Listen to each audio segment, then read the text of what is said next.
우리가 욥기를 지금까지 여러 차례 이제 살펴봤습니다. 지난주까지 해서 무려 31장을 살펴봤습니다. 그 31장 가운데 4장에서부터 31장까지 욥과 그 다음에 엘리바스, 빌닷, 소발이라고 한 욥의 세 친구가 세 차례에 걸쳐서 논쟁하는 것을 우리가 이제 살펴봤고, 마지막으로 이제 29장에서 31장에는 욥이 아무리 이 친구들하고 이야기해도 끝이 안 나겠구나, 그래서 사람에게 뭐 이야기하는 것은 안 되겠다 이렇게 생각을 하고, 마지막으로 총정리한다는 그런 입장에서 과거에 내가 어떤 사람이었고 사람들의 존경을 받고 정말 사람들을 섬기고 가난하고 약한 자들을 도와주고 정말 하나님 보시기에 의로운 그런 삶을 살았는데, 지금 내 모습이 보니까 나를 조롱하는 사람들, 옛날에 내가 정말 사람 취급도 안 하던 그런 사람들이 나를 조롱을 하고 그들의 아들, 딸들이 와서 나를 조롱하고 정말 내가 죽을 지경에 이제 빠졌다. 이제 그 얘기를 다 끝낸 다음에 마지막으로 하나님 앞에 이야기하죠. 어떻게 아주 맹세하고 거의 저주하다시피 자기 자신을 두고 얘기하는 거예요. 어떻게 얘기해요? 하나님, 제가 지금 죽는다 해도 저는 투명한 양심을 가지고 살았습니다. 하나님 앞에서, 사람들 앞에서 정말 투명한 그런 양심을 가지고 세상에 많은 남자들이 저지를 수 있는 여러 가지 그런 악한 일들, 내 머릿속에서 상상하거나 생각하거나 그런 일들 실행하지 않고 그러고 살았습니다 하고, 어떻게 거의 자포자기 하다시피 얘기하면서 한 번만 제게 응답해 주시면 좋겠습니다. 내가 옳다 그르다 한마디만 해주시면 좋겠습니다. 이렇게 하고 말을 마치는 내용이 그 안에 이제 기록이 돼 있었습니다. 그래서 제가 지난 시간에 바른 양심을 가지고 투명한 양심을 가지고 사는 것이 하나님과 사람 앞에서, 특별히 우리가 이제 죽게 되면 하나님 앞에 서게 될 텐데 그때 회개 보고할 때 내놓을 게 아무것도 없어요. 투명한 양심으로 제가 이런 일을 했습니다. 사람들의 오해와 비난과 여러 가지가 있음에도 불구하고 이렇게 해서 하나님이 맞아, 내가 그렇게 한 거 내가 안다, 이렇게만 해주시면 그럼 다 끝나는 거예요. 그렇죠? 그래서 투명한 양심을 유지하고 사는 것이, 그것이 성화의 삶이다, 이렇게 이제 말씀을 드렸습니다. 자, 32장 이제 1절에 가서 보니까 욥이 담대하게 하나님 앞에 그 얘기를 다 이제 했단 말이에요. 32장 1절에 욥이 자신의 눈에 의로웠으므로 이에 이 세 사람이 그에게 응답하기를 그치니라. 아무리 얘기를 해도 욥이 내가 잘못한 게 없다, 그렇게 이제 이야기하니까 이제는 뭐 이 세 친구도 할 말이 없는 거예요. 더구나 맨 마지막에 어떻게 해요? 자기 자신을 거의 저주하듯이 이야기하면서 하나님 앞에 크게 그러죠. 담대하게 뭐라 그래요? 나는 투명한 양심으로 살았습니다. 여러분, 하나님 앞에 그렇게 얘기할 사람이 거의 없잖아요. 그러니까 욥의 세 친구들이 욥한테 막 뭐 이렇게 저렇게 얘기를 했는데 솔직히 자기들도 그렇게 얘기는 못하거든요. 하나님 앞에 제가 투명한 양심으로 살았습니다. 어떻게 얘기하겠어요? 그 일이 안 되는데. 할 말이 없는 거예요. 자, 그러면 누가 이제 얘기를 좀 해야 되냐? 하나님이 얘기하셔야 되는데, 자, 하늘에서 아무 소리도 없고 불도 안 떨어지고 비도 안 오고 아무 응답이 없는 거예요. 뭘 의미하냐? 세 친구가 일단 틀렸다는 거, 그거 이야기하고, 그 다음에 이제 욥에게도 하나님이 내가 이렇쿵저렇쿵 한다고 그래서 내가 그 일일이 다 대답하는 그와 같은 존재가 아니다, 하나님 이렇게 말씀하세요. 아무 응답이 없습니다. 33장 13절에 가서 보니까 이렇게 기록이 되어 있어요. 어찌하여 그대가 그분과 다투느냐? 그분께서는 자신의 일들 중에 어떤 것도 해명하지 않는다. 이거 너무 멋있는 거예요, 여러분.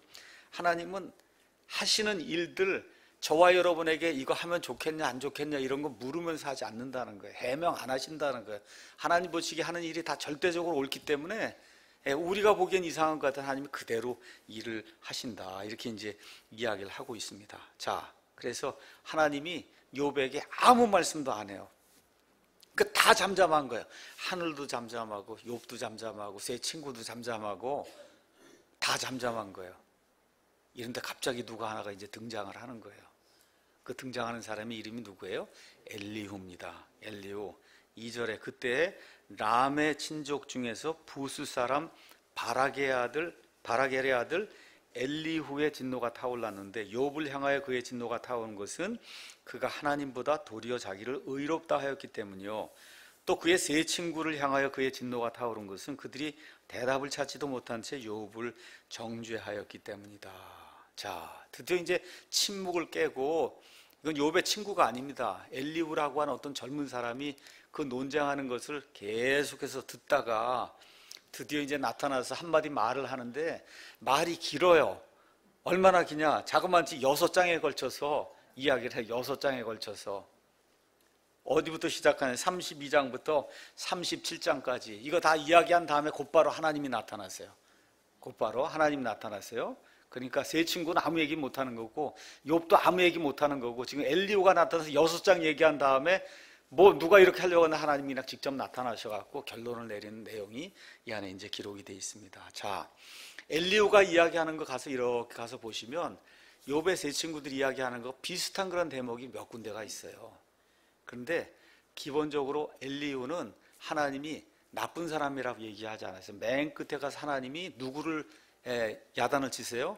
욥의 세 친구들, 너희가 잘못했다고 분명하게 하고 욥이 대신해서 기도를 해야 된다 그러고, 그럼 내가 받아주겠다고 해서 욥의 세 친구는 위선자요, 종교적인 것 같은 인물로 하나님이 싫어하는 사람들이다 하나님 분명히 얘기하는데, 엘리후가 자그마치 6장을 이야기했는데도 하나님이 엘리후에 대해서 아무 이야기를 하지 않습니다. 자, 그래서 비슷한 대목이 있지만 의도가 틀려요. 그러니까 비슷한 말을 하는데 의도가 틀리다. 자, 욥의 세 친구는 초질관 얘기하는 게 뭐냐 하면 욥은 죄인이라는 거예요. 죄인. 그렇죠? 너는 죄를 많이 져서 그래서 이렇게 엄청난 고난을 당하는 거다. 근데 여기 엘리후도 비슷한 그런 이야기를 하는데 그런 관점으로 얘기하는 게 아니라, 너가 죄인이라고 내가 얘기하는 게 아니라 하나님에 대한 너의 관점이 조금 잘못됐다. 그렇게 이야기하는 거예요. 하나님에 대한 너의 관점이 조금 잘못됐다라고 이야기하고, 또 욥의 세 친구는 욥이 왜 고통을 당하냐? 왜 그래요? 죄 때문에 그렇다는 거예요. 초질관, 죄 때문에. 우리는 죄를 짓지 않아서 아무 고통을 안 당하고 너는 많은 죄를 졌으니까 이렇게 엄청난 고통을 당하는 거다. 근데 지금 엘리후가 나타나서 고통에는 그런 것 말고 다른 의미가 있다는 걸 가르쳐 주는 겁니다. 여기에서 고통에 다른 의미가 있다. 33장 이제 18절 24절 이제 오늘 설명을 해드릴 거예요. 꼭 하나님께 죄를 지었기 때문에 고통이 오는 게 아니다라는 것을 드디어 엘리후가 이야기해요. 욥의 세 친구는 한 번도 그런 이야기 한 적이 없습니다. 근데 엘리후가 등장을 하더니 하나님을 대신해서 이야기하는 거예요. 그 이야기의 초점이 뭐냐? 꼭 죄를 지었기 때문에 사람에게 고통이 임하는 게 아니다.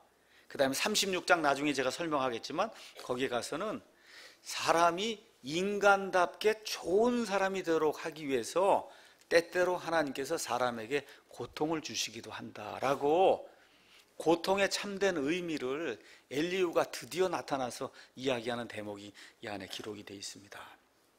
자, 33장 6절 한번 가서 보시죠. 엘리후가 어떤 사람인가?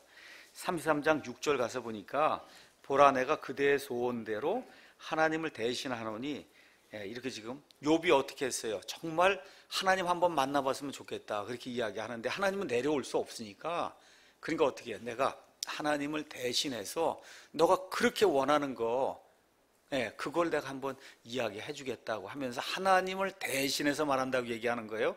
그러니까 엘리후가 하는 말의 거의 대부분이 맞는 말이라는 거, 성경을 이렇게 읽으시면서 거의 엘리후가 하는 말은 거의 맞는 말이다. 사람이기 때문에 틀린 게 있을 수 있지만 전체 문맥이 욥의 세 친구들이 이야기하는 것과는 다른 그런 맥락에서 욥을 어느 면에서 도와주고, 그래서 욥이 하나님께 나아갈 수 있도록 그렇게 해주기 위해서 이런 말들을 하고 있다는 것을 저와 여러분이 생각을 하면 좋을 것 같습니다. 그래서 어느 면에서 예수님과 같은 그런 존재다.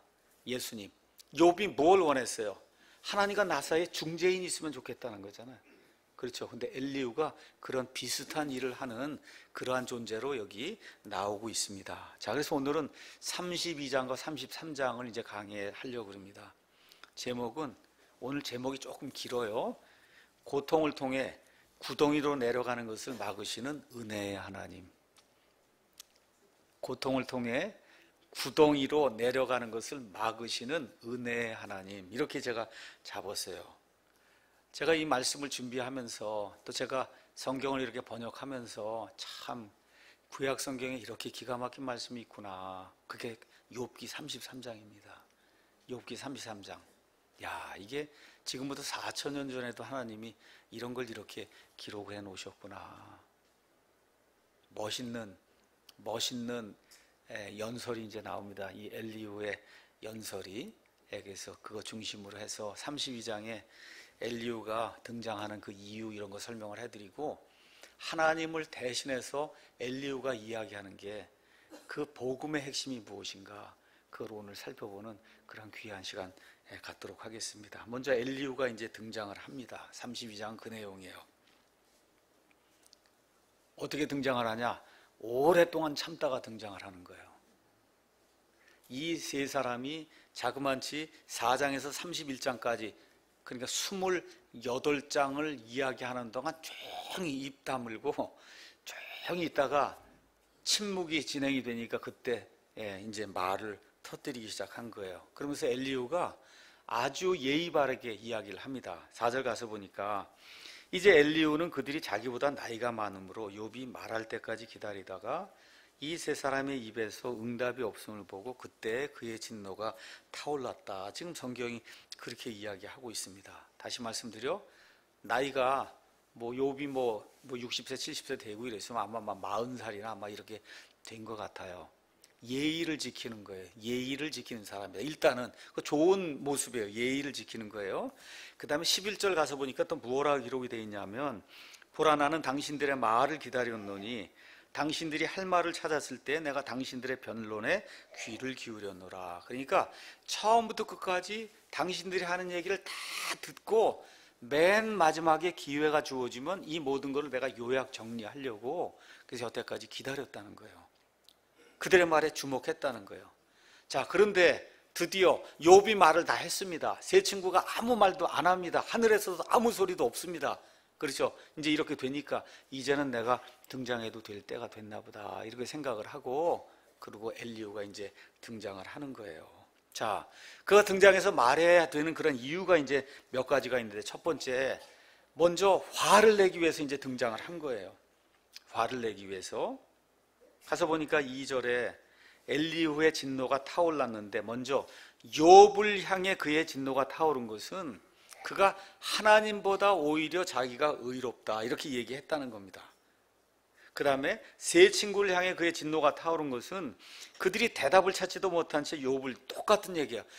열심히 일해라 저래라 이렇게 다 얘기하고 경건하게 사는 것 같고 세상 사람들 보기 아주 훌륭한 그러한 그 종교인으로 보였는데, 여기 엘리후도 뭐라 그래요? 보니까 아무 답도 찾지 못하고 쓸데없는 걸로 계속 욥을 공격했다 너희가. 이렇게 되면 도저히 참을 수가 없어서 내가 지금 말을 열었다고 지금 이야기하는 겁니다. 자, 그 다음에 이제 엘리후가 또 뭐라고 얘기하느냐, 멋있는 말을 합니다. 8절에서 10절에 그러나 사람 안에는 영이 있고 전능자의 영감이 그들에게 명철을 주나니 위대한 자들이라고 늘 지혜롭지 아니하며 나이 든 자들이라고 판단의 공의를 깨닫지 아니하느니라. 자, 그래서 6절 7절에 이제 이 엘리후가 다시 한번 설명하는 거예요. 내 여태까지 왜 참았냐? 나이가 적어서 참았다. 나이가 적어서 참았어요. 나는 젊고 당신들은 매우 늙었으므로 내가 감히 여기 끼어들기가 두려워서 내 의견을 감히 얘기하지 못했다는 거예요. 그래서 그 당시에 세상 사람들이 뭐라고 얘기했냐? 날수가 말할 것이요 많은 열수가 지혜를 가르칠 거다. 그러니까 사람이 나이도 좀 들고 세상도 좀 살고 연륜이 있고 이렇게 해야 뭔가 지혜로운 말을 하지, 젊은 사람 그런 거 얘기할 수 없다. 그게 그 당시 사람들이 생각하던 그런 방식이었다는 거예요. 그런데 엘리후가 내가 나서서 말할 수밖에 없는 이유가 있다는 거예요. 그 이유가 뭐냐? 사람 안에는 영이 있고 전능자의 영감이 그들에게 명철을 준다. 그러니까 사람이 지혜롭게 되고 그 다음에 무언가 올바르게 카운셀링도 하고 이렇게 되려면 꼭 나이가 많이 들어야만 된다는 게 아니에요. 첫 번째, 일단 영이 있어야 돼요. 사람 영 없는 사람은 없으니까 일단 저나 여러분 첫 번째 조건은 된 거예요. 영. 근데 두 번째, 지혜롭게 돼서 명철하게 사람들을 올바른 길로 이끌려고 하면 뭐가 있어야 되냐면 하나님의 영감이 있어야 된다는 거예요. 하나님의 영감. 늙은 거 이거 얘기하는 게 아니라 영감. 영감은 영자에다가 감동한다는 거예요. 영어로는 inspiration 이렇게 돼 있어요. in 들어간다는 거예요. spirit, spirit이 그 t만 빼면 스피르 이렇게 되죠. 거기에 레이션 이렇게 된 거예요. 그러니까 영이 들어가야 된다는 거예요. 하나님의 영이 있는 사람에게 쏙 이렇게 들어가게 되면, 그러면 어떠한 것을 판단하고 지혜롭게 이렇게 조언을 줄 수 있는 통찰력이 생긴다는 거예요. 그걸 지금 하나님의 영감이라고 이야기를 한 겁니다. 하나님의 영감이다. 다시 말해 하나님의 영이 그 사람 속에 들어가서 그를 지도하게 되면, 그럼 세상에 여러 가지 그런 어려운 일들 이런 거 보면서 옳고 그르고 한 것을 잘 판단할 수 있는 그런 사람이 된다는 거예요. 나이가 들지 않아도.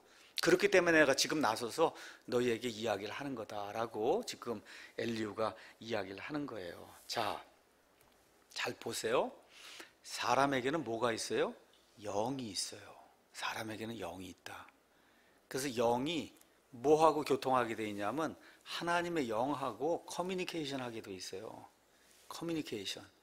이렇게 이 커뮤니케이션 하게 되면 영감이 들어와서 사람을 지혜롭게 한다는 거예요. 영감이란 말은 구약 성경에 딱 한 번, 신약 성경에 딱 한 번 나옵니다. 그러니까 성경 전체에 영감이라고 하는 말은 딱 두 번밖에 안 나와요. 자, 영감이 무언가를 디모데후서 3장을 가서 한번 잠깐 살펴보겠습니다. 디모데후서 3장에 가서 보니까 사도 바울이 이렇게 이제 이야기를 합니다. 3장 14절에 그러나 너는 배워서 확신하게 된 것들 안에 거하라. 내가 그것들을 누구에게서 배운 줄 알며 또 어린아이 때부터 내가 거룩한 성경 기록들을 알았나니, 구약 성경을 알았단 말이에요. 그것들은 능히 너를 지혜롭게 하여 그리스도 예수님 안에 있는 믿음을 통해 구원에 이르게 한다.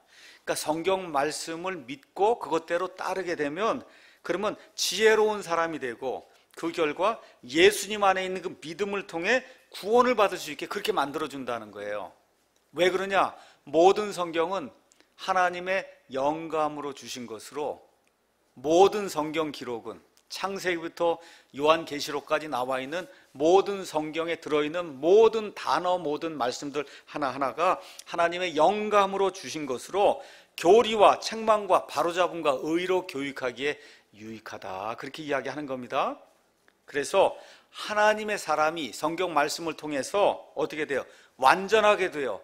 모든 선한 일에 철저히 갖추어지는 그런 사람이 될 수 있다는 거예요. 그러니까 다시 말씀드려, 하나님의 영감이 그 안에 들어가게 되면, 사람 안에 들어가게 되면 그 영을 지혜롭게 만든다는 겁니다. 근데 지금 그 일이 뭐를 통해 이루어져요? 하나님의 기록된 말씀을 통해 이루어진다고 이야기를 하는 거예요. 그러니까 이 욥 당시에 엘리후에게 하나님의 말씀이 없었어요. 그 당시에는. 그러니까 어떻게 지혜를 추구하려고 그러고 하나님 앞에 자기 자신을 이렇게 낮추고 하나님을 구하려고 하게 될 때 하나님의 영께서 그의 영과 교통을 하며 그에게 지혜를 주셔서, 그래서 나이가 어리지만 나이가 많이 들어 인생 경험을 했던 그 사람들보다 더 지혜롭고 명철이 있는 그와 같은 조언을 줄 수 있다고 지금 생각하기 때문에 엘리후가 나서서 하나님의 말씀을 전달한다고 지금 이야기를 하고 있는 겁니다. 자, 이렇게 이제 하다 보니까 엘리후가 계속해서 뭐라 그래요? 내 말에 좀 귀를 기울여라. 32장 10절. 그러므로 내가 이르기를 내게 귀를 기울이라. 내게 귀를 기울이라. 33장 1절 가서 보세요. 욥이여 원하건대 내가 말하는 것을 듣고 내 모든 말에 귀를 기울이라. 31절에 귀를 기울이라. 33절에 귀를 기울이라. 계속해서 이야기하는 거예요. 내가 지금 이야기하는 이 말이 내 어떤 인생 경험에서 나오는 게 아니라 하나님의 영께서 내게 교통해 주신 그거를 내가 지금 전달하려고 하니까 잘 들으라고 욥에게 이제 이야기하는 겁니다. 자, 그 다음에 이 사람이 나서게 된 거는 지금까지 이 세 사람하고 욥이 이렇게 논쟁하는 거, 3차례 논쟁하는 걸 다 봤단 말이에요. 근데 보니까 조금 서로가 다 공정하지 않은 것 같아요. 그래서 엘리후가 계속해서 참고 기다리다가 이제는 내가 모든 거 다 들었으니까 공정하게 말을 할 수 있는 이와 같은 시간이 돼 있기 때문에 내가 이야기한다. 그렇게 이야기하는 거예요. 자, 그 다음에 이제 16절에서 20절에는 엄청난 이야기가 나옵니다. 이 엘리후가 얼마나 오랜 동안 참았든지 어떻게 되느냐 한번 볼게요. 그들이 말하지 아니하고 가만히 서서 더 이상 답변하지 아니하므로 내가 기다리다가 이르되 나도 내 몫의 말로 대답하고 나도 내 의견을 보이리라 하였나니 내게는 말할 내용이 가득하며 내 안에 있는 영이 나를 강권하는도다. 도저히 이제 참을 수 없는 지경에 이르렀다는 거예요. 어느 정도까지 됐냐? 보라, 내 배는 구멍 없는 포도즙 통 같으며 새 부대같이 막 터지려고 그런다는 거예요. 너무나 참아갖고. 그렇죠? 이거 여태까지 얘기했는데 한마디도 안 하고 지금까지 다 들었는데, 그런데 들어보니까 하나님의 영이 내게 교감을 해주셔서 이 말을 해야 되겠는데, 그렇죠? 하지 못하고 참다 보니까 여러분, 포도주 이렇게 포도즙을 해서 넣어놓으면 나중에 발효가 되고 그러면 막 터지려고 그럴 거 아니에요. 옛날에 포도즙은 어디다 담았냐 하면 가죽 부대에 담아서 짐승을 죽인 다음에 발목 4개 딱 치고 그래서 딱 묶어갖고 거기다가 포도즙을 집어넣었단 말이에요. 그걸 지고 다니고 그런 거예요. 거기 뜨뜻한 데 두고 이러면 어떻게 나중에 이게 부풀어 오르잖아요. 그러다가 참지 못하면 어떻게 터져 나가는 거예요. 지금 엘리후가 내가 지금 그 지경이 됐다. 도저히 이제 참을 수가 없기 때문에. 그래서 이걸 가만히 보다가 제가 그런 생각을 했어요. 우리 예수님에 대해서, 복음에 대해서 이거 좀 증언을 하려고 할 때 이런 상태면 얼마나 좋을까. 막 그냥 부대가 터지려고 하는 것처럼 그냥 예수님의 그 아름다움과 영광과 거룩함에 대해서 이야기하는데 그냥 막 터져 나오는 그런 그 내용이 나오면 얼마나 좋을까. 그런 생각을 한번 해보게 됐습니다.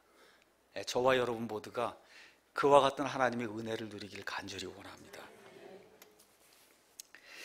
자, 이제 33장으로 들어가서 엘리후의 명연설이 나옵니다. 명연설. 그러니까 앞으로 설교를 좀 하길 원한다, 아니면 연설을 잘하는 사람이 되길 원한다 하면 여기 있는 논리대로 하시면 돼요. 이렇게 남한테 말을 할 때 이러한 논리를 따라서 이야기를 기승전결 이렇게 쫙 풀어나가면, 그러면 연설이 어떤 건가 하는 거를, 그걸 여러분이 실제 이제 체험을 할 수가 있습니다. 자, 그래서 33장은 욥기에 여러 가지 논쟁이 나오는데 연설로는 가장 멋있는 연설이 여기 33장에 나오는 거예요. 33장. 자, 이 안에 왜 선한 자에게 고통이 임하는가? 그렇죠? 왜 선한 자에게 고통이 임하는가? 하나님이 구덩이에 빠진 사람을 어떻게 고쳐주는가? 어떻게 건져주는가? 그걸 우리가 구속이라고 이야기하는데 하나님의 구속의 은혜가 무엇인가? 지금부터 4,000년 전에 구덩이에 빠진 저와 여러분을 구출해내기 위해서, 그래서 지금 욥과 엘리후의 이와 같은 그 대화를 통해서 하나님이 어떻게 사람을 구덩이에 빠져 있는 걸 이걸 건져내는가, 이걸 이 안에 지금 기록을 해놨어요. 아주 명연설입니다. 자, 세 친구는 계속 주장한 게 뭐냐? 욥은 지금 고통당하는 이유가 뭐예요? 죄를 너무 많이 졌기 때문이라는 거예요. 사람들 보기에 죄를 짓지 않고 저 뒤에 어디 몰래 들어가서 하여튼간에 악한 죄를 많이 졌다. 그렇죠? 우리를 봐라. 죄 하나도 안 지니까 애들도 잘 되고 뭐 다 잘 된다는 거예요. 그러니까 번영신학을 주장을 하는 거예요. 이 세 사람은. 하나님 믿으면 일이 다 잘 되는 거지, 저렇게 욥처럼 어려움 당하는 거, 저거 무언가 문제가 있는 거다, 지금 이야기하는 거예요. 근데 엘리후는 그렇게 이야기하지 않아요. 왜 그래요? 하나님의 영감이 지금 들어있으니까 하나님의 심정에서 욥을 향해서 이야기를 하는 거예요. 선한 자들에게 때때로 고통이 임한단 말이에요. 고통이 생깁니다. 그것은 뭐냐면 안전장치라는 거예요. 저와 여러분이 풍요로운 삶을 살고 너무 번영된 그런 삶을 사지다가 잘못해갖고 어떻게 해요? 타락해서 미끄러져가지고 저 구덩이 속으로 빠질까봐, 그래서 하나님이 마련해 놓으신 안전장치다. 안전장치. 그 안전장치, 그게 있기 때문에 어떻게 돼요? 구덩이에 안 빠진다는 거예요. 18절하고 24절이 이제 그 얘기를 하는 겁니다. 그래서 드디어 욥기에서 처음으로 선한 사람이 고통을 당할 수 있는 이유가 이제 드디어 제시가 되는 겁니다. 자, 먼저 1절에서 7절에는 엘리후가 자기 말을 풀어나가기 전에 욥에게 안심을 주는 그런 말을 하는 거예요. 다시 말해, 나는 당신을 공격하기 위해서 이 말을 하는 게 아니다, 이제 이야기를 하는 겁니다. 그러면서 뭐라고 얘기하느냐? 3절 가서 보니까 내 마음의 올바름 속에서 내 말들이 나오며 내 입술은 지식을 분명하게 말할 거다. 왜 그래요? 하나님의 영감이 내게 있으니까. 그렇죠? 하나님이 지금 대리자로 내가 이야기하니까 지금 그렇게 이야기를 하는 거예요. 그렇게 이야기하고 그 다음에 이제 또 뭐라고 얘기하면 6절에 내가 뭐 그렇다고 해서 특별한 사람은 아니다 얘기하는 겁니다. 내가 그대의 소원대로 하나님을 대신해서 말을 하긴 하는데 내가 뭐 특별 어떤 계시를 받고 뭐 영감을 받고 그런 사람은 아니다. 다만 하나님의 것을 깊이 생각을 하고 해서 하나님의 영이 원하시는 것이 무엇인가 하는 걸 깨달은 그런 사람에 지나지 않는다. 그래서 나 역시 진흙에서 빚어진 사람이다. 하늘에서 뚝 떨어진 사람 아니라는 거예요. 내가 말을 지금부터 한다 해도 지금식으로 얘기하면 계룡산에 가서 뭐 이렇게 듣고 뭐 이렇게 온 거 그런 거 얘기하는 게 아니라는 거예요. 그냥 하루하루 평범하게 사는 어머니 태 속에서 그냥 태서 그렇게 죄 많은 이런 세상 속에서 사는 평범한 사람인데 한 가지 차이가 있다고 하면 하나님의 영이 무엇을 원하시는가 하는 걸 생각을 하고 하나님의 영감을 가지고 이야기하는 거, 그거 하나만 내가 이야기할 수 있다 이제 이야기하고 마지막으로 7절에 엘리후가 지금부터 내가 좀 쓴소리를 하거나 뭐 이렇게 얘기해도 결코 당신을 두렵게 이렇게 만들려고 그런 게 아니다. 보라, 나의 두려움이 그대를 무섭게 하지 아니하겠고 나의 손도 그대를 무겁게 누르지 아니하. 지금부터 좀 듣기 싫은 이야기도 있고 뭐도 있을 테지만 하여튼 이야기하는데 그 목적이 여기 있는 당신의 그 세 친구들하고 다르다는 거예요. 세 친구는 어떻게 하든지 욥을 정죄해서 자기가 의롭게 되려고 하는 거고 나는 실상을 보여주려고 하는 거예요. 실상을. 그렇죠? 그걸 보여주기 때문에 혹시 그것 때문에 마음이 상할 수도 있지만 목적이 당신을 두렵게 만들거나 아니면 당신을 무섭게 만들려고 하는 게 아니다. 그러니 안심을 하고 그리고 내 말을 들으십시오 하고 미리 이야기를 하는 거예요. 그러니까 어떻게 나이가 젊은데도 지혜롭고 지금식으로 하면 에티켓도 있고 그렇죠? 그 위에 있는 사람 존중할 줄도 알고 이렇게 이제 하면서 말을 풀어나가는 거예요. 그러니까 그게 연설의 핵심이라니까요. 첫 번째 상대를 잘 보고 상대가 마음을 열도록 만들어야 될 거 아니에요. 그렇죠? 그래서 마음을 열 수 있도록 모든 작업을 지금 하고 그리고 이제 드디어 말을 시작을 하는 겁니다. 자, 어떻게 시작을 하느냐? 여러분 어떻게 시작해요? 욥이 한 말을 가지고 이제부터 반박을 하는 거예요. 욥이 했던 말. 자, 그래서 욥이 했던 말 가운데 이제 9절에 가서 보니까 욥이 뭐라고 얘기했느냐? 내가 들어보니까 나는 범법이 없이 깨끗하며 무죄하고 내 안에 불법도 없다. 그렇게 얘기했다는 거예요, 욥이. 여러분, 지금까지 강의하면서 욥이 이렇게 이야기한 적 있어요? 나는 정말 죄가 하나도 없다. 어떤 의미의 죄가 없다고 얘기했냐? 어떤 의미에? 저 욥의 세 친구들이 이야기하는 그렇죠? 이러한 죄를 지으면 하나님이 반드시 심판한다고 하는 무슨 간음죄를 졌다든가 뭐 강간죄를 졌다든가 아니면 무슨 살인죄를 졌다든가 크게 사기를 쳐서 사람들을 고용하고 돈을 안 줬다든가 그렇죠? 젊은 여인을 생각하고 음욕을 품었다든가 이런 종류의 죄는 내가 짓지 않았다. 그건 욥이 분명히 이야기했고 하나님 앞에 투명하게 이야기했어요. 그런 종류의 죄는 내가 짓지 않았지만 욥이 나는 그렇다고 죄가 하나도 없습니다. 그렇게 얘기했어요? 아니에요. 그렇게 얘기 안 했습니다. 그러니까 지금 여기 엘리후가 이렇게 이야기하는 것은 자기 뉘앙스가 그렇다는 거예요. 욥이 얘기하는 걸 들어보니까 나는 죄가 하나도 없다고 이야기하는 것 같은데 내가 보니까 그건 옳지 않은 거다라고 지적을 해주는 그런 내용이 그 안에 기록이 되어 있습니다. 사실 욥기 9장 20절 한번 가보세요. 욥이 뭐라고 이야기했나? 욥기 9장 20절 내가 스스로 의롭다 하면 내 입이 나를 정죄할 것이요 내가 말하기를 나는 완전하다 하면 그 말이 또한 내가 비뚤어진 것을 입증하리라. 이게 욥의 말이에요. 그러니까 욥이 하나님 보시기에 나는 완전한 사람이다 그렇게 이야기했어요? 아니죠. 다만 내가 죄가 없다고 이야기한 건 어떤 문맥에서 그랬어요? 저 세 친구들이 그래서 내가 이런 사악한 죄를 지었기 때문에 하나님의 심판이 임한다라고 얘기할 때 그러한 그 사악한 죄는 머릿속에서 내가 생각한 적도 없고 행하지 않았다는 그런 차원에서 죄가 없다고 이야기한 거지 하나님 보시기에 그냥 완전히 100% 깨끗한 그런 의인이라고 그렇게 얘기한 적은 없다는 겁니다. 하여튼 어쨌든 엘리후가 판단해 봤을 때 자기 느낌에는 욥이 그렇게 말한 것으로 들렸다는 거예요. 자, 그 다음에 가서 보니까 또 뭐라고 나오느냐 10절에 보라 그분께서 나를 대적할 기회들을 찾으시며 나를 자신의 원수로 여기사 내 발을 착고에 채우시고 내 모든 행로를 주목하신다 했다. 이 뒷부분은 맞는 말이에요. 욥이 그렇게 분명히 이야기했습니다. 하나님이 그냥 자기를 원수처럼 여기고 이렇게 해갖고 지금 꼼짝 못하도록 이렇게 나를 묶어두신다고 욥이 그렇게 원망을 한 거, 그거 사실입니다. 사실이에요. 자, 그래서 10절에서 11절에 나와 있는 말씀은 엘리후가 바르게 판단한 거예요. 욥기 13장 24절, 27절, 16장 9절, 19장 7절, 11절. 우리 예를 들어 한번 가서 보겠습니다. 19장 7절 보겠습니다. 19장 7절 가서 보니까 보라, 내가 억울하여 부르짖으나 그분께서 내 말을 듣지 아니하시고 내가 크게 부르짖으나 심판이 없도다. 그분께서 내 길을 둘러막으사 내가 지나가지 못하게 하시고 내 행로들의 어둠을 두시며 내게서 내 영광을 빼앗아 가시고 관을 내 머리에서 가져가시며 쭉 이야기하는 거예요. 이런 모든 거 들어보면 엘리후가 욥이 그렇게 이야기했다고 하는 거 바르게 들은 게 맞습니다. 자, 그러면 이걸 가지고 내가 너에게 할 말이 있다. 12절에서 14절 얘기하는 거예요.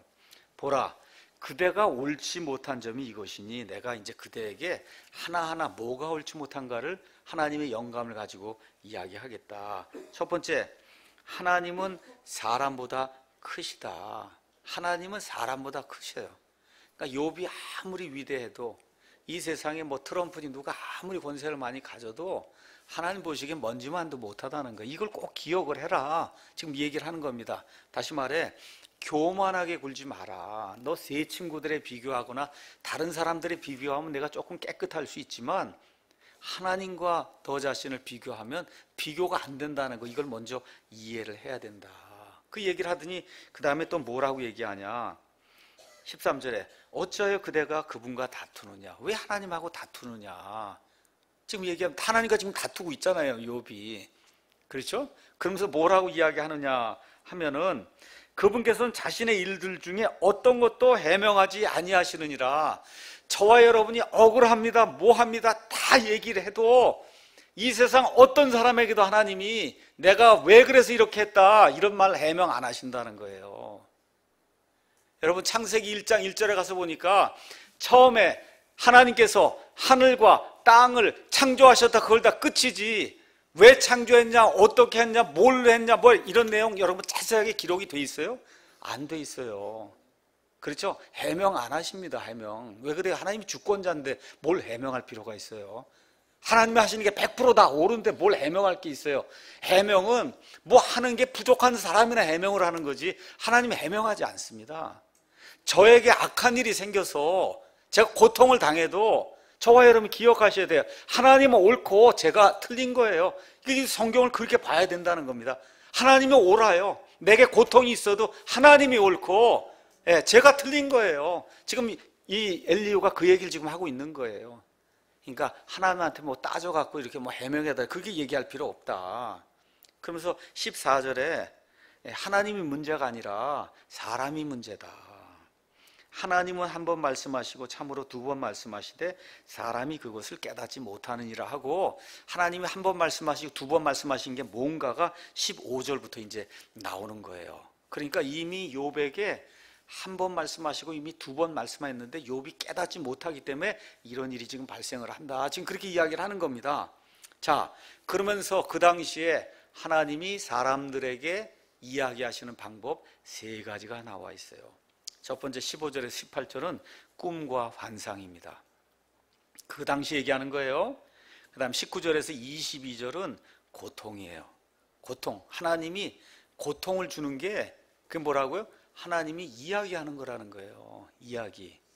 세 번째, 중보하는 사역자를 통해서 23절에서 33절 하나님과 사람 사이에 중보하는 사역자를 통해서 하나님이 사람에게 말씀을 하신다. 자, 이렇게 되면서 이제부터 드디어 33장에 백미가 나오는 거예요. 왜 착하고 선하게 사는 사람에게 고통이 닥치는가? 자, 하나님은 욥같이 선한 사람에게 분명히 사람이 감당할 수 없을 정도의 그런 고통을 줬습니다. 왜 그런 고통을 주느냐? 17절 18절에 교만을 눌러서 하나님의 뜻에 순종하고 살도록 그렇게 하기 위해서 하나님이 고통을 주신다는 거예요. 자, 거기 가서 보니까 이제 그렇게 돼 있습니다. 자, 그런데 이렇게 고통을 이렇게 주면은 두 종류의 반응이 나타난다는 거예요. 하나는 내가 제대로 잘 살아야 되겠구나 하고 순응하는 사람이 있고, 다른 하나는 고개를 꼿꼿이 세우고 하나님이 이렇게 고통을 주는데도 그게 딱 밀고 나가다가 어떻게 구덩이에 푹 빠진다는 거예요. 이제부터 구덩이가 많이 나와요. 구덩이가 14절에 33절에 네 번이 나옵니다. 구덩이 18절, 24절, 28절, 30절. 구덩이는 영어로 핏이에요. 이 핏이라고 하는 말은 말 그대로 구덩이입니다. 요셉을 팔기 위해서 구덩이에 집어넣었잖아요. 그게 핏이에요. 그런 의미의 구덩이가 있고, 성경에는 지옥을 이야기할 때를 그 구덩이라고 얘기해요. 지옥 아니면 사망 아니면 무덤을 이야기할 때 그걸 구덩이라고 얘기합니다.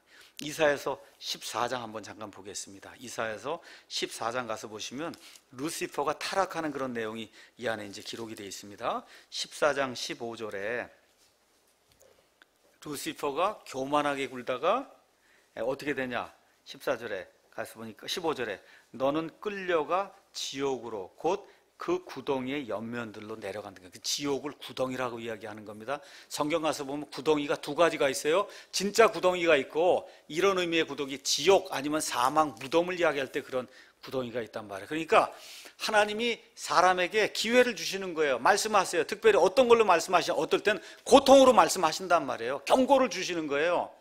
근데 그걸 듣고 돌이키는 사람은 구덩이로 빠지지 않는데, 그걸 듣고 계속해서 나가는 사람 결국은 그 구덩이에 빠져서 육체적인 죽음도 당하고, 또 어떤 경우에는 구원받지 못한 사람의 경우 어떻게 돼요? 결국은 지옥불 속에 떨어지게 된다고 성경이 우리에게 이야기해주고 있는 겁니다. 자, 그래서 말을 잘 듣고 이렇게 하나님의 뜻에 살려고 하는 그런 사람 같은 경우에는 구덩이에 빠졌어도 또 다시 구덩이에 빠져서 죽을 수밖에 없는 상황이 되었어도 중재자가 나타나서 그를 구출해 준다고 지금 이야기를 하고 있는 거예요. 자, 14절에 가서 보니까 하나님이 사람에게 한 번, 두 번 말씀하신다. 자, 이건 무슨 얘기냐? 옛날에 구약 시대에는 아브라함이 살던 시대, 이삭이 살던 시대, 욥이 살던 시대에 성경이 없었어요. 그렇죠? 그 당시에는 하나님께서 꿈과 환상들을 통해서 하나님의 이제 계시를 주셨습니다. 그렇죠? 지금은 이런 거 찾는 시대가 아니에요. AD 90년경에 하나님의 말씀이 완전하게 주어졌기 때문에 또 다른 계시를 찾으면 안 됩니다. 그 꿈과 계시를 다 계시라고 생각해서 받으면은 전 세계 70억이 매일같이 계시 받아야 돼. 그런 일은 없어요. 성경의 계시는 AD 90년에 요한계시록이 완성이 되고 더 이상 하나님이 주실 수 있는 그와 같은 계시가 없습니다. 자, 이거에 대해 이야기하면서 제가 말씀드립니다. 자, 욥기 7장에 가서 보면 이미 꿈과 환상들을 경험했다고 이야기합니다. 엘리바스도 욥기 4장에 가서 보면 꿈과 환상들을 체험했다고 이야기해요. 자, 왜 이런 일을 주시냐? 왜 이런 일을 16절 가서 보겠어요. 16절. 그분께서 사람들의 귀를 여시고 그들을 위한 교훈을 봉하시기 위해서 꿈과 환상을 그 당시에 줬다는 거야. 귀를 열어 좀 들어라. 너 지금 이렇게 나가다 문제가 생긴다. 그렇게 이제 하면서 교훈을 봉했다는 거는 확실하게 그 교훈이 빠져나가지 못하도록 막아놨다는 거예요. 그래서 이미 이건 무슨 얘기냐 하면 욥에게도 이미 한 번, 두 번 하나님이 욥의 모든 것이 잘 되고 욥이 번창한 그런 삶을 살 때 꿈과 환상을 통해서 이렇게 잘못 나가다가 이게 해서 교만에 빠지면 구덩이로 내려간다. 하나님이 한두 번 이미 말씀을 하셨다는 거예요. 그렇죠? 이 경고를 듣고 그리고 구덩이에 빠지지 않겠다고 이렇게 돌아서야 되는데 욥에게 그와 같은 일이 생기지 않았다는 겁니다. 다시 한번 말씀드릴게요. 경고, 그 당시에 약한 의미의 꿈과 환상들을 통해서 경고가 주어졌어요. 그 경고는 뭐야? 구덩이로 빠지지 말라는 겁니다. 근데 욥이 그걸 미스했다는 거예요. 자, 그걸 제대로 깨닫지 못했어요. 이렇게 되니까 두 번째가 오는 거예요. 하나님이 두 번째는 어떻게 해요? 고통으로 이야기하신다는 거예요. 고통으로. 여러분, 고통으로 이야기하신다는 거예요. 19절에서 22절에. 그래서 어떤 분이 이걸 이렇게 표현했습니다. 하나님은 우리가 이제 기뻐할 때는 하나님이 얘기하는 게 속삭이는 말로도 안 들린다는 거예요. 우리가 막 뭐가 일이 잘 될 때는. 그렇죠? 예, 이렇게 우리의 양심에는 들릴 수 있는 소리로 하나님이 이야기하신다. 이렇게 이제 이야기하고, 그 다음에 우리가 고통을 당하는 그 순간에는 하나님이 소리를 지른다는 거예요.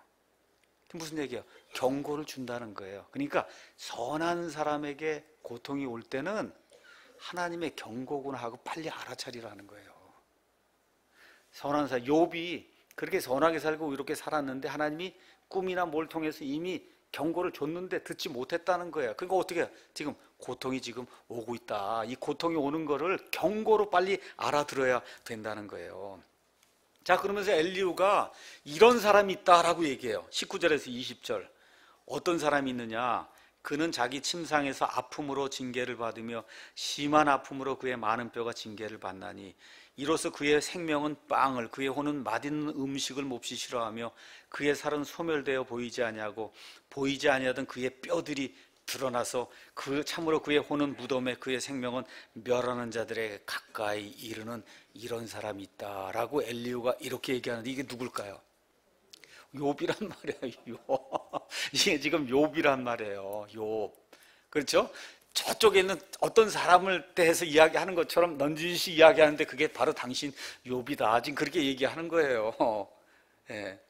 자, 그래서 지금 식욕을 잃고 침상에 누워있는 이 사람을 묘사하는데 이게 지금 욥입니다. 그렇죠? 자, 고통의 원인이 뭐냐?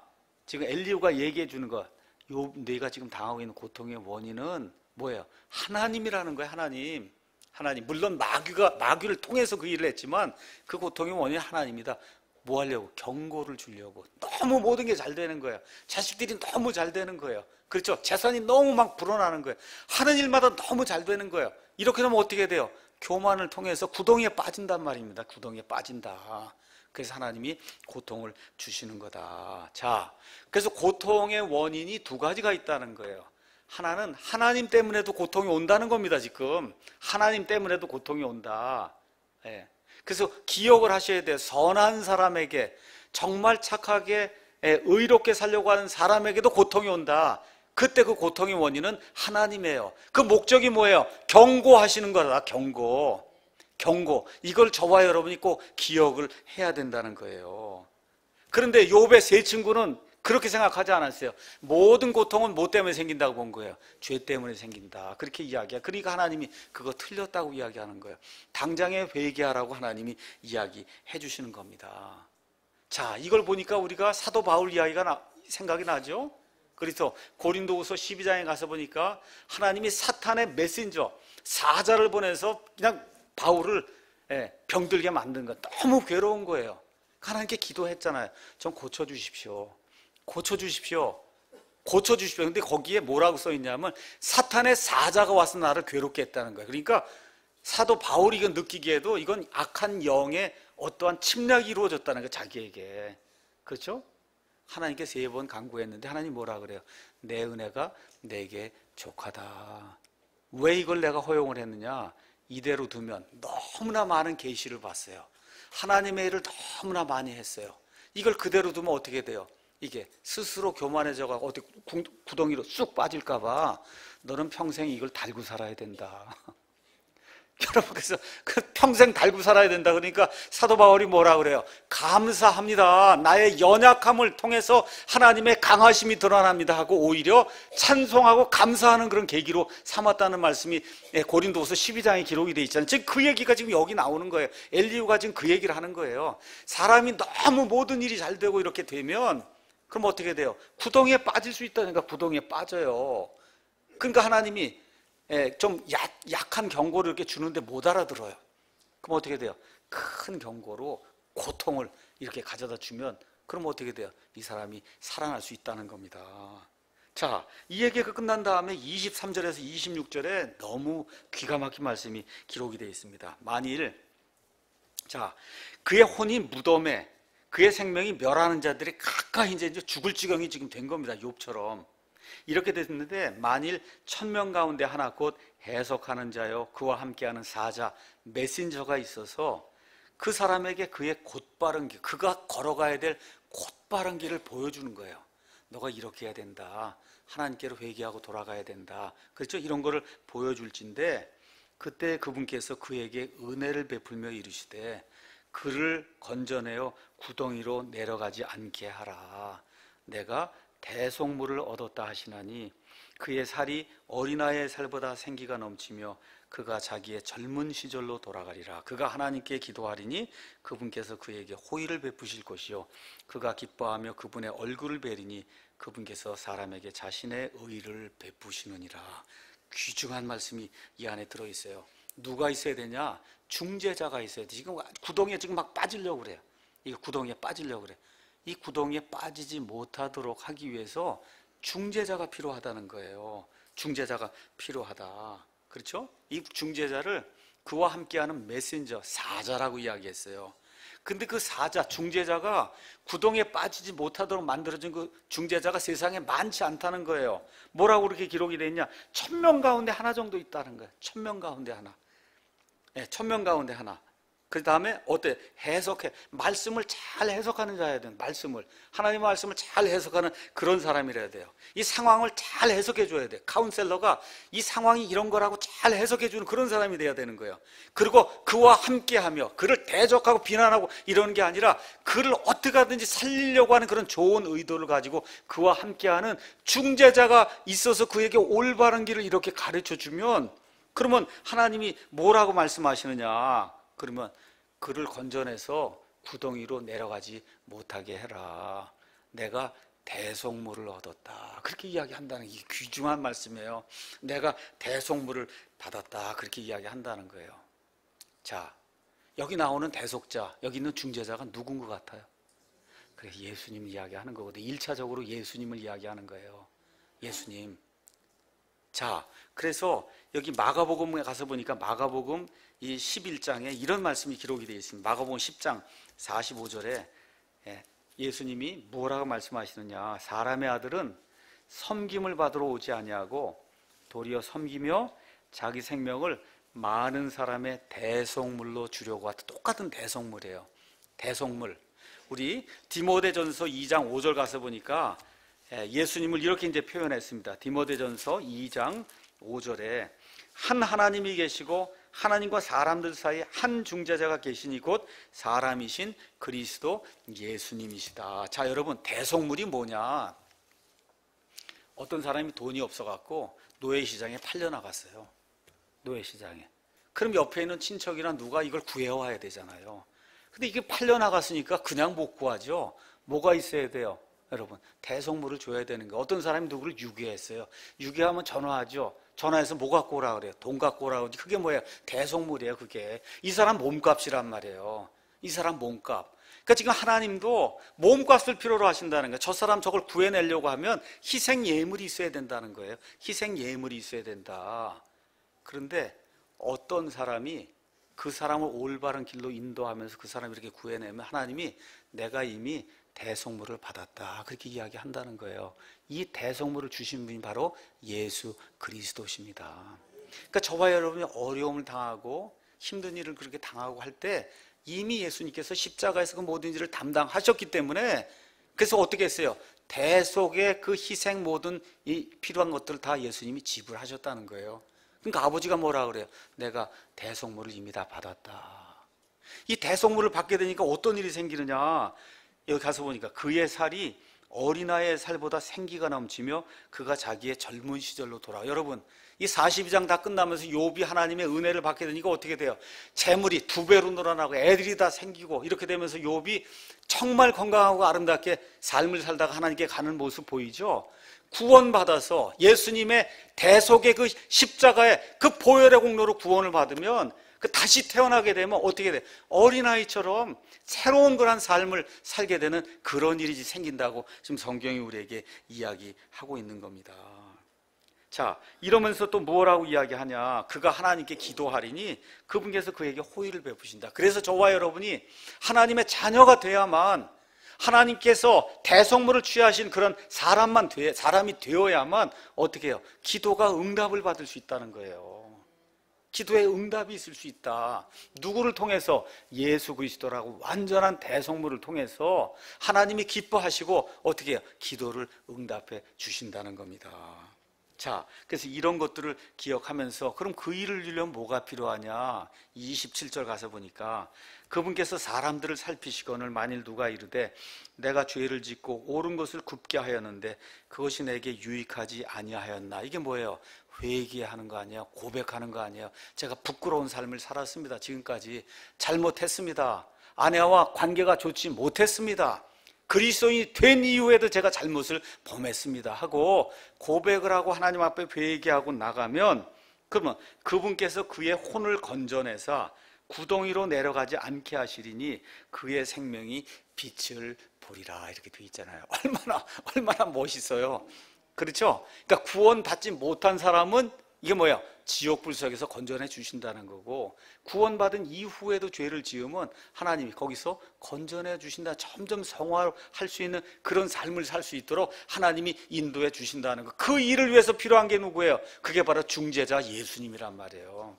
욥이 지금까지 계속 원했던 게 뭐예요? 욥기 9장 33절에 중재인이 좀 있으면 좋겠습니다. 그렇죠? 16장 19절에 하늘에 좀 증인이 하나 있었으면 좋겠습니다. 욥기 19장 25절에 누구예요? 내 구속자가 있으면 좋겠습니다 하고 욥이 그렇게 간절히 간구를 했는데 그렇게 원하던 그 구속자가 누구라는 거예요? 예수 그리스도시다. 예수 그리스도시다. 이렇게 이제 이야기하면서 29절에 보라 하나님께서 때때로 사람에게 이 모든 일을 행하시는 것은 욥처럼 건강하고 선하고 의롭게 사는 사람들에게 우리처럼 하나님의 말씀대로 살겠다고 하는 그런 사람들에게도 고통이 때때로 임하는 것은 왜 그런 거예요? 그의 혼을 구덩이에서 끌어내시고 살아있는 자의 빛으로 빛을 받게 하려 하십니다. 이렇게 이제 되면서 드디어 욥기에 나오는 인생의 문제를 하나님이 해결해 주시는 거예요. 어떤 선한 사람들에게는 때때로 고통이 임한다는 거예요. 왜 임해요? 경고를 주기 위해서. 이렇게 살다가는 교만한 삶으로 가서 여러분 솔로몬이 그랬잖아요. 성경에 많은 사람이 다윗이 그랬잖아요. 모든 게 다 잘 되니까 어떻게 구덩이로 들어가거든요. 여러분 다윗이 구덩이로 들어갔잖아요. 그렇죠? 간음을 했잖아요. 살인을 했잖아요. 그 결과 엄청난 이런 피해를 이제 당하지 않습니까? 이런 것들을 보면서 이런 일을 방지하기 위해서 때때로 하나님께서 하나님의 사람들에게도 이와 같은 일들을 주신다고 이야기하면서 욥기에 나오는 근원적인 문제가 무엇인가를 하나님이 풀어주시는 내용이 이 안에 기록이 되어 있습니다. 결론의 말씀 드립니다. 우리같이 예수님을 믿겠다고 하고 의롭게 살겠다고 해도 고통이 때로 옵니까 안 옵니까? 와요. 그 고통은 뭐라고요? 안전장치라는 거예요. 구덩이에 빠지지 못하도록 하나님이 만들어 놓은 안전장치다. 안전장치. 이걸 통해서 영적인 구덩이, 육적인 구덩이에 빠지지 말라고 하나님이 우리를 위해 만들어 놓으신 안전장치, 이것이 고통이라는 걸 기억하시고 앞으로 살아가는 동안에 저에게도 마찬가지예요. 지금까지 뭐 조그만 고통이 있었지만 더 큰 게 있을 수 있거든요. 이런 것이 올 때 교만하지 말고, 그렇죠? 하나님 의지하고 겸손하게 살라고 하는 하나님의 안전장치로 고통이 내게 오는구나 이렇게 생각하고 욥을 기억하시고 하나님께 감사드리고 이 모든 것에 대속물이 되어주신 예수님의 은혜를 생각하는 저와 여러분이 되기를 예수님의 이름으로 축원합니다. 기도하겠습니다.